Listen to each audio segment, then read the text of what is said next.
You guys have been asking, and just like always, I'm here to deliver. So in this video, I'll give you guys my Barcelona for the 2018-2019 season.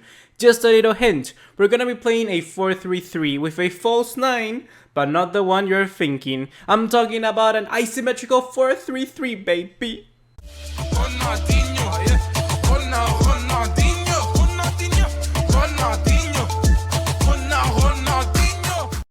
What's going on, guys? ¿Cómo están? BugaLuis here and welcome back to another video here on the channel. Just like always, please remember to drop us a like and leave us a subscribe. If you love Barcelona and you hate fake news, well, this is the right place to be. So today in this video, we're going to talk about my Barcelona. I'm going to be going every single position, all the substitutes, everything you need to know about the team I would choose.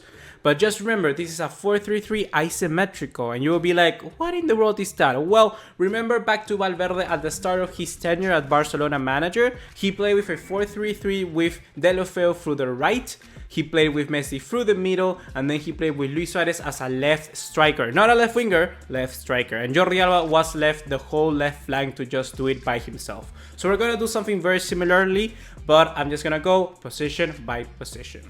But just before moving on, guys, if you want to submit your video topics, you can do it all through here in Instagram. Do it right there, follow me, and also leave me through the DMs. Tell me, BugaLuis, can you talk about this? Can you talk about this? Can you talk about that? Just leave me all of that down here. So starting off with the goalkeeper position, we're gonna go with something very simple. Marc-Andre ter Stegen is obviously our first choice goalkeeper. He's absolutely insane. His ability on his feet, his handling, positioning, everything is insane. Siliksen is going to be the goalkeeper that's going to replace ter Stegen if anything bad happens. He's going to be our main substitute. Jesper Siliksen, to be completely honest with you guys, could be the main starter for Barcelona if ter Stegen was not here. I would be equally as happy. I think he's that good. I think Siliksen is probably the best second choice goalkeeper in the entire world. Like, there's no other team who has this good of a goalkeeper as a substitute. We are very lucky to have him. So pushing over to the right back position, we're going to talk about Roberto starting. And you may be like, what?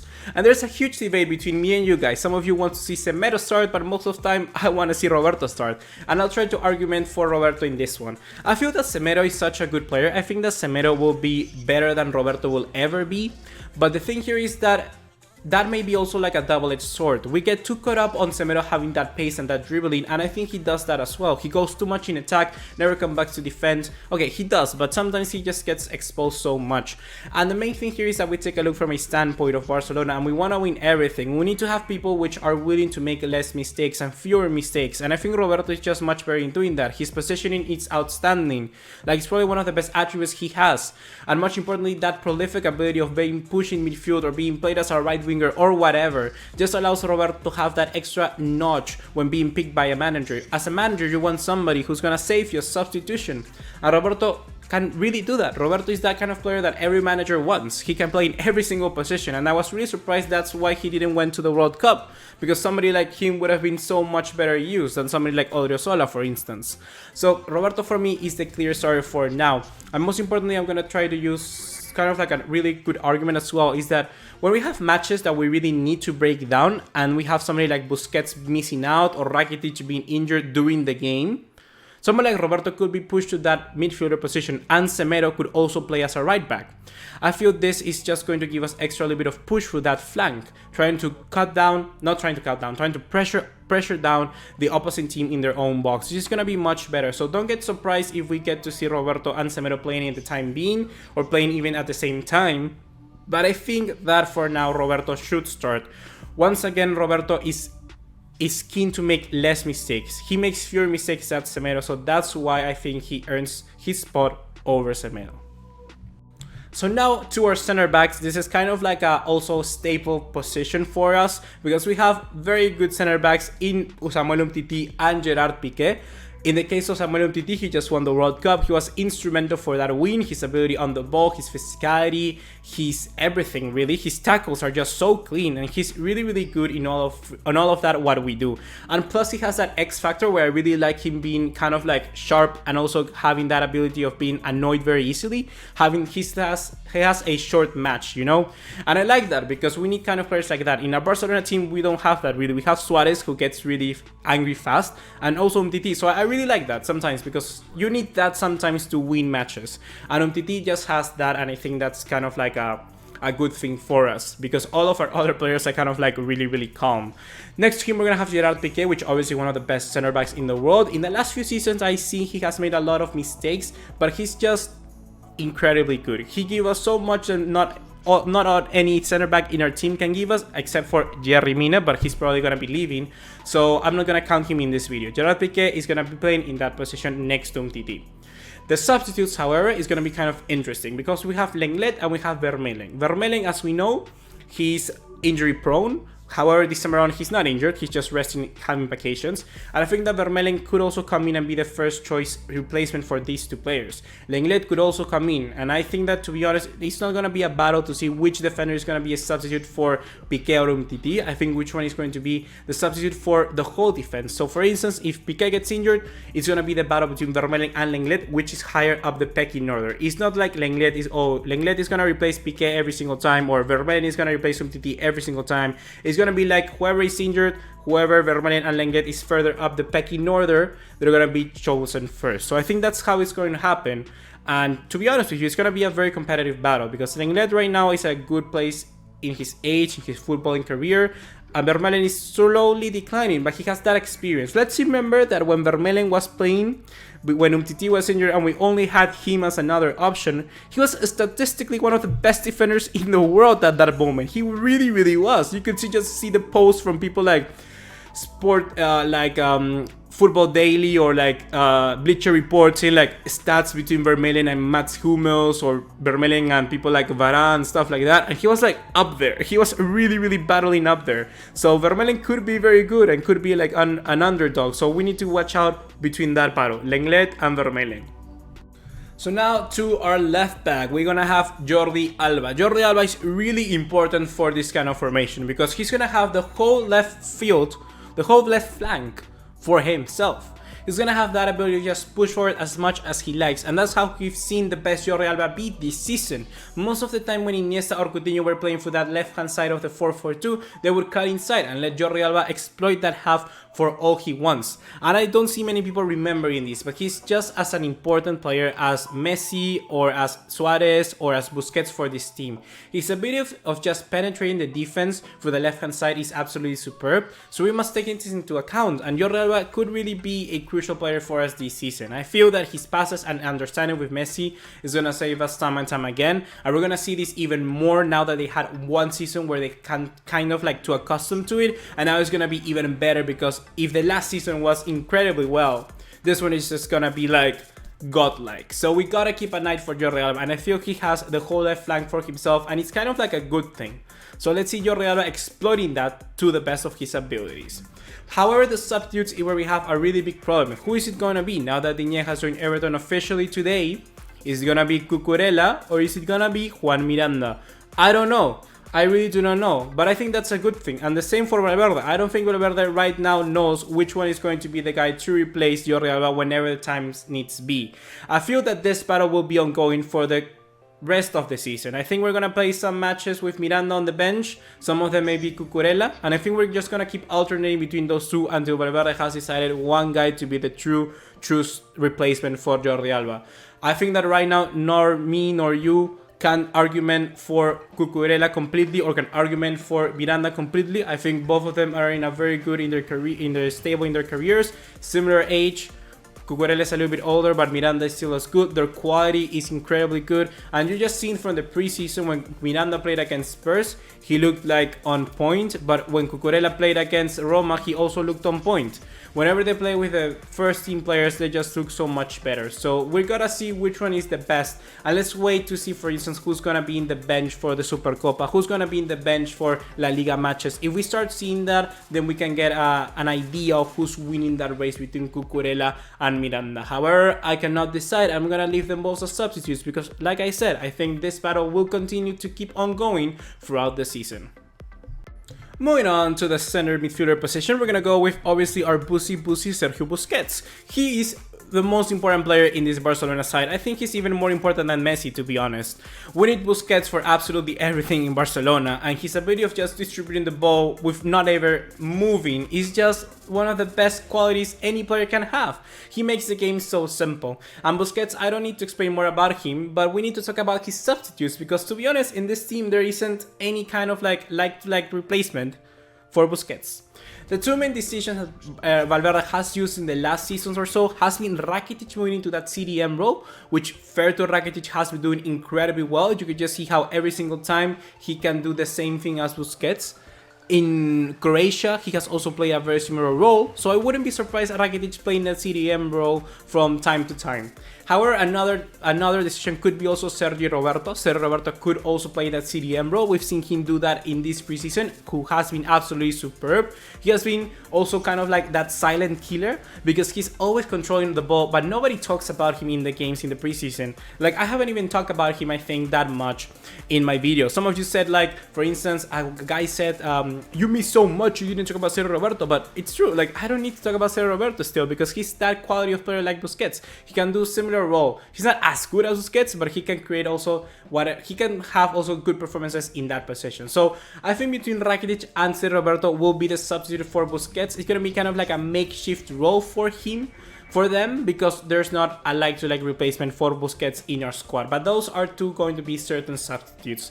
But with Rakitic, that doesn't mean that he's also not gonna start, and the same with Sergio Roberto. I think that this just means that he's gonna have more playing time for other people like Semedo, more people like Arthur, because I will keep Rakitic starting in the right center midfielder position. I think that Rakitic is absolutely superb there, and some people just when they send me their lineups or they want me to talk about what their formation or their choice in 11, people don't have Rakitic, and I'm like, what?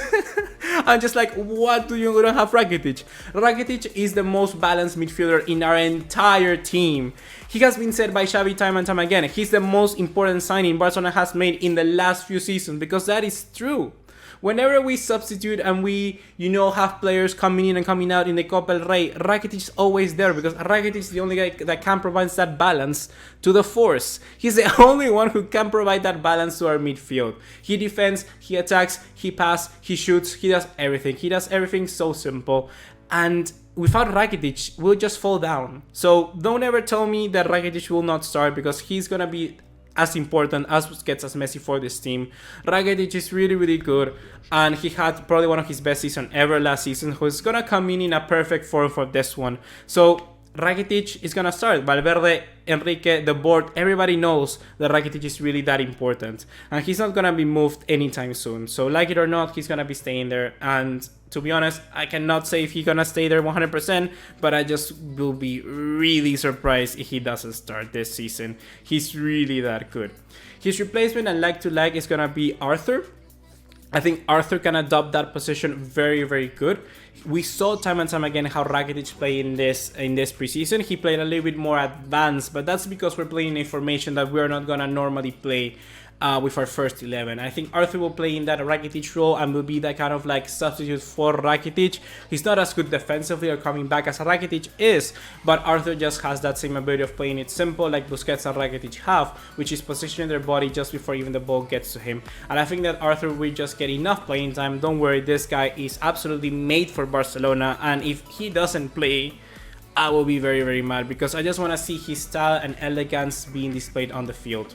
He's really, really that good. For the other midfielder position, the left center midfielder, which is going to be our creative midfielder, is going to be Philippe Coutinho. Philippe Coutinho could be pushed to the wings, yeah, but he hasn't played there in a very, very long time. I'm telling you, he played there where Salah came in Liverpool, he played there when Valverde came into the field, he played like that for Brazil. I'm telling you, Tite changed his formation. Tite never changes whatever he does. He had Renato Augusto as a midfielder, but then he realized Philippe Coutinho wasn't a good in the right wing, so he just decided to put Philippe Coutinho back into the midfield, and it worked wonders for Brazil. It really did. The best player for Brazil this World Cup wasn't Neymar, it was Philippe Coutinho. Philippe Coutinho broke the deadlock from the midfield against Costa Rica, and he did the same against Switzerland. Coutinho is just really, really good, and I think superb. I didn't approve his signing at first last season, but he slowly won me over, and the ability just he has to connect and weave the game, similar to what I talked about Rafinha last game, Coutinho just does it to an incredible level, and Coutinho really is going to be a very important player for this season. We haven't seen Coutinho to his best yet for Barcelona, so rest assured that this season will be his season. The guys to substitute Coutinho, however, is a little bit more difficult to understand. We can go with Denis Suarez, which is probably the like-to-like replacement for Coutinho. He can do the same as Coutinho can, not exactly the same ability, but it's still very, very good. Denis Suarez for me will be the option. For now that he's injured, however, I think Rafinha is doing that role incredibly well. We saw how Rafinha did that yesterday against Roma. He did it incredibly well. He just told the entire team, pass the ball to me. And that is something that not too many players can do. So Rafinha, for me, he has earned his spot to be able to battle it there. But most importantly about Rafinha as well is that Rafinha can be a prolific player. He can play as a right winger when needs to be. He can play as a number 6 like Rakitic. He can play as the position of someone like Messi, as a false 9. He can do all of that. So for now, Rafinha, I would keep him in the club. He will be kind of like the main substitute for all of those positions. So for now, I think he will be a very, very important player for us. Then now to the front forwards, or the front three, or whatever. We're gonna have with Luis Suarez through the left hand side, and you'll be like, what is he saying? But it's true. Suarez has played the left hand side as a left forward, left striker, not a left winger. Don't get yourself mixed up. Valverde did that before Suarez, with Suarez before, playing both Messi as a center forward here and playing with Suarez up here, like this, yeah, much better like this. Playing like Messi here and then Suarez here. They played very, very good together. Actually, they do, because Suarez, his normal profile is trying to shoot with the right, so that makes a lot of sense. Plus, Jordi Alba had the complete open field for the left, like we talked about before. So, Luis Suarez in this position, people may say, oh, but he doesn't have the pace, he doesn't have the positioning. He doesn't really need that. He's just going to be the finisher for us, the true number 9 that we need to score them goals. And Luis Suarez there is insane. 31 years old, he's not that old. To be honest, for a striker, he's really not that old. Cavani's 31, Lewandowski's 31. What the hell are you talking about? The best strikers in the world are all 31. The only one who can compete right now, I think, is Harry Kane, which Harry Kane has, what, 25? Firmino also has 25, so they're kind of there, but all of the best strikers really in the world are kind of like this age. And Suarez there, it's just going to be superb. It's going to be really, really good, trust me. He was superb at the start of this season. He really, really was, while playing that isometrical 4-3-3. So rest assured, this is also going to be as interesting as before. Do not get mixed up. Suarez is going to be there. No matter what everything says, no matter what you read in the news or whatever, Suarez is going to be starting for Barcelona, the same as Rakitic is going to be.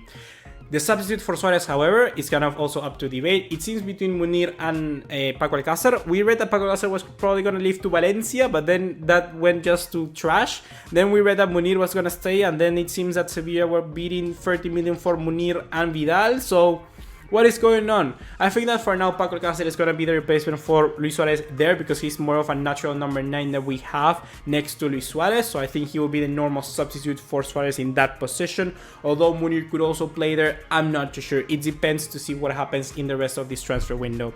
Moving on to the false 9. I'm talking about a long time. I've been talking a very long time now. But moving to the false 9, we're going to have Lionel Messi, obviously. Do I really need to explain myself? I don't think so. Who is going to replace Messi, however, is going to be... I think that Rafinha will be the most natural to replace Messi in that position. I think that... Plus, Rafinha won't be replacing Messi every single game, because we don't rest Messi every single game. So it's kind of natural that only we have a weaker substitute for this position, taking into account, like I said, that Messi won't miss too many matches. And then for the right winger position, we're going to have somebody like Dembélé. Dembélé is going to be there, and Malcolm is going to be his replacement. I feel that Dembélé is going to be absolutely superb in that position. We've seen how good he has been in that right winger. Against Chelsea, he was really good. Against Villarreal, he has his best game. Dembélé playing there is superb. And Dembélé playing, stretching out the defense, doing his dribbling, one-on-ones, what he likes is also very good. Malcolm there is also going to excel. So don't worry. Those two can play together. Yes, they can. They need to play together. They don't need to play together, because Dembélé is not as good as he's through the left. He can play there, but we're not taking the full of his advantage. And when you have paid 150 million euros for a player, you want him to be starting every single game, and you want him to be playing to the rest of his abilities. So he's going to be playing through the right hand side. Don't get yourself mixed up. Dembélé is going to play there, and Malcolm is going to be his replacement. And now when you mention about the formation, you still are like, what the hell is he talking about? This is actually quite a balanced formation. It really, really is. We've played this with Valverde before. We've played this before. We've played this with Guardiola before. David Villa used to play as a left forward, didn't used to play as a left winger either. Iniesta used to play as a left forward before, when Guardiola was also here, or even before that. This kind of formation is something that Barcelona has used time and time again. But don't get too caught up on positions. A left winger, a striker, a right winger, a midfielder, a CDM, all of that is just absolute nonsense. Nowadays, a position is just for some minutes and just so you see it on the graphics before the game. A position right now is really not that important. A position just now is to set the players in a nice line format and then start the game, and they're gonna mix themselves up. It doesn't really make sense to stick on formations. So when we talk about right wingers, when we talk about number 10s, when we talk about being a 8, a number 6, all of that, really nowadays is just nonsense. Right now a player can play in different positions, yes they can, and really they don't stick as just a left winger, as a striker. One time we could see Dembele pushing onto the left, then coming back to the right hand side. It's stuff like that. A game is a dynamic thing, and now more than ever. So if you want to criticize or whatever talking about this isometrical formation, you can, yes you can, but positions right now aren't everything. This is the best way for me to display to you guys how Barcelona are going to play. This may not be the formation we were gonna start with, but it's going to be how it's gonna be displayed on the pitch. If you take a look at the matches last season with Valverde, when we played a 4-4-2, it wasn't a 4-4-2 like a line of 4, a line of 4. It was a 4-3-3, a 4-4-2 with a line of 4 here. Then it was kind of like diagonally here with 3 players, and then also diagonally here with 3 players. So it really can shapes up to be anything you want. It's kind of like a Play-Doh or like something like that, which is malleable. You know, you can just make it up anything you want, be creative with it, and positions are just positions. So this, guys, has been my Barcelona for the 2018-2019 season. And you can see here that I didn't sign any player. I didn't sign Thiago, I didn't sign Rabiot, I didn't sign Frankie de Jong. Frankie de Jong could replace Busquets, yes he can. Thiago could replace Rakitic, yes he can. But right now, there's no reason for us to buy any player. For right now, this moment in time, I wouldn't sign anybody. I really wouldn't. But it seems that the Barca board wants to sign somebody. So if they want to sign somebody, sign Thiago. And then let Rafinha stay still. Or sell Rafinha and buy Thiago. But just, I wouldn't sell anybody. I really wouldn't sell anybody. I wouldn't sell anybody. Well, yeah, Andre Gomez, Alex Vidal, that. I wouldn't buy anybody. Sorry about that. I wouldn't buy anybody. And if you want to buy, then buy Thiago, because he's going to be the guy who can fit in this system just perfectly. So guys, just like always, if you have enjoyed this video, please remember to drop us a like and leave us a subscribe. If you love Barcelona and you hate fake news, this is the right place to be. So if you want to suggest video topics, you can do it right here on my Instagram, and I'll see you in the next one. Take care. Ciao.